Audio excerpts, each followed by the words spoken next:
अंतरिक्ष यात्री सुनीता विलियम्स और बुच विल्मोर अन्य 2 अंतरिक्ष यात्रियों के साथ स्पेस एक्स के ड्रैगन कैप्सूल से धरती पर लौट आए हैं।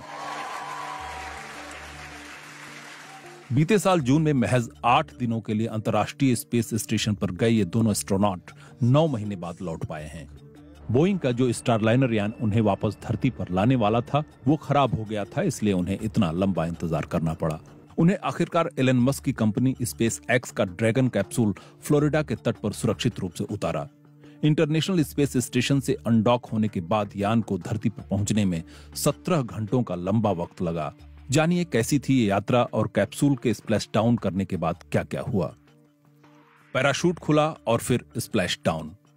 भारतीय समय अनुसार बुधवार तड़के 3:27 पर 4 अंतरिक्ष यात्रियों को लाने वाला कैप्सूल फ्लोरिडा के तट के पास समंदर में उतरा।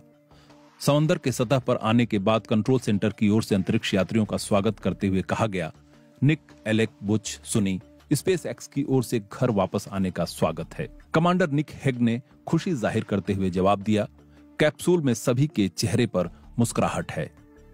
स्प्लैश डाउन से ठीक पहले क्या हुआ? पृथ्वी के वायुमंडल में प्रवेश करते समय ड्रैगन कैप्सूल की रफ्तार 17,000 मील प्रति घंटा थी, जिसे कुछ मिनटों के अंतराल पर तेजी से धीमा किया गया।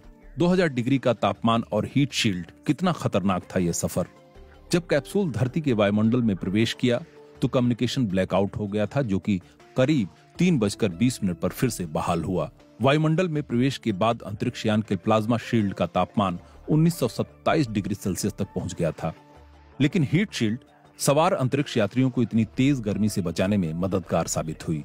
करीब 3:21 पर अंतरिक्ष यान ऑटोनोमस यानी स्वचालित हो गया था, यानी अंतरिक्ष यात्री इसे नियंत्रित नहीं कर रहे थे। इस दौरान उनके सामने लगे टच स्क्रीन पर वे सारी गतिविधियों को देख पा रहे थे। करीब 3:24 पर पहले ड्रैगन कैप्सूल के 2 पैराशूट खुले, जिससे इसकी रफ्तार और धीमी हो गई। इस दौरान एक जोर का झटका लगा और कैप्सूल की रफ्तार और धीमी हो गई।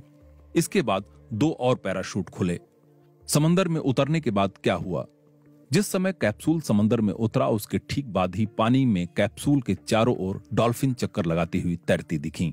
मौके पर मौजूद रिकवरी टीम फास्ट बोट से कैप्सूल तक पहुंची और पहले सुरक्षा का जायजा लिया और फिर पैराशूट को हटाया। इसके बाद स्पेस एक्स का रिकवरी पोत पहुंचा, जो कि लैंडिंग साइट से 2 मील की दूरी पर रुका हुआ था। जिस समय अंतरिक्ष यान की वापसी हो रही थी, आसमान पूरी तरह साफ और नीला था। इसके बाद रस्सियों के सहारे कैप्सूल को सुरक्षा नाव में लाया गया। जब कैप्सूल का हैच खुला, ड्रैगन का साइड हैच खुला और सारी दुनिया अंतरिक्ष यात्रियों की झलक पाने का इंतजार करने लगी। इसके बाद नासा की लाइव तस्वीरों के जरिए दुनिया भर में लोगों ने सुनीता विलियम्स और उनके साथियों को बाहर निकलते देखा। And there we do see Crew 9, some happy waves, smiles all around back on Earth. Capsule से निकलने से ठीक पहले सुनीता विलियम्स और विल्मोर ने कैमरे की ओर हवा में हाथ हिलाकर खुशी जाहिर की।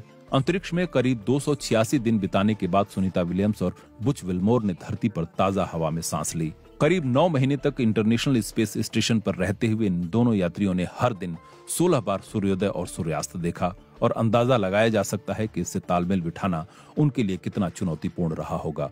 अंतरिक्ष यात्रियों की सेहत कैसी है? नासा के कॉमर्शियल क्रू प्रोग्राम के मैनेजर स्टीव स्टिच ने बताया कि अंतरिक्ष यात्रियों की सेहत ठीक है। उन्होंने कहा कि अंतरिक्ष यात्री कुछ समय के लिए रिकवरी शिप पर रहेंगे और फिर उन्हें ह्यूस्टन ले जाया जाएगा।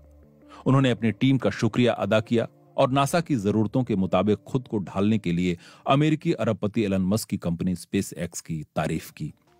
हालांकि अंतरिक्ष यात्रियों का मेडिकल चेकअप किया जा रहा है और जब यह प्रक्रिया पूरी हो जाएगी, इसके बाद परिवार से मिलने की इजाजत मिलेगी। NASA space operation mission directors के डिप्टी एसोसिएट एडमिनिस्ट्रेटर्स जोएल मोंटाल्बानो ने कहा कि सुनी और बुच ने आईएसएस पर रहते हुए 900 घंटों तक का रिसर्च किया है और इस दौरान 150 वैज्ञानिक प्रयोग किए।